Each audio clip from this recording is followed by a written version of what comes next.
consumer trust is one of the major issues we have in the insurance industry. But what we have found is that a lot of people who say insurance does not work have never had an insurance product. So it's historical distrust, and the fact that insurance is seen by many as, you know, an industry or a set of products for the rich. And then in Nigeria, we have the beautiful cultural issues, religious engagements that also make insurance a difficult sell. So consumer trust is something we have to work or to build on as an industry with what we have, which means we need to tell our stories a little bit more. We need to talk about the claims we pay. We need to talk about how quickly we pay them. But engaging the public with the claims page is just one aspect. Getting them more engaged with the products that we offer, developing products that are more relatable, products that reach everyone across, all sectors, gender, demography. I think that is what will increase engagement, and as engagement increases, trust will increase as well.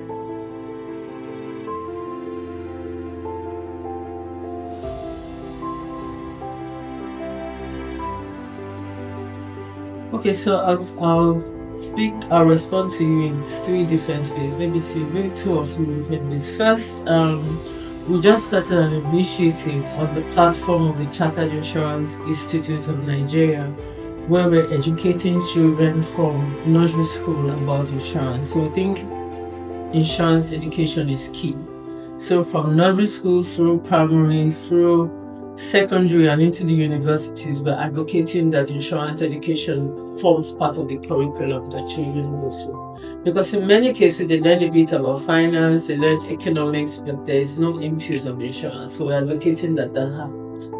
But for the young people that are out of school beginning to earn income, we think that the more we engage with technology, the more we use technology to sell our products, the more we simplify the products. Now all the insurance products are bundled. For example, if you walked in here and you wanted to insure your phone, would want to insure your phone as part of your household. So breaking our products up so that little aspects of it can become products that can be sold to young people, I think will help engage them more, and using technology platforms to do that from end to end. So you purchase, you manage, and you claim on the technology platform. I think that will help more young people engage with insurance. And part of the education and awareness that we're going to be creating is about life stage management. When people understand that when you're starting out, you're starting life, when you're finishing school, the insurance products that can help you plan different stages, and the earlier you begin to plan your life with insurance products, actually the better for you.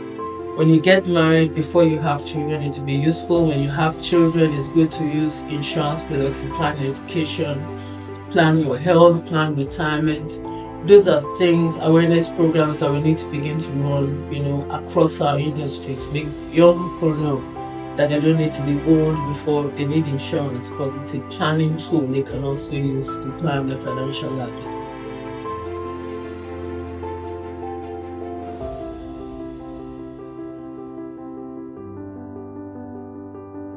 So, interesting question.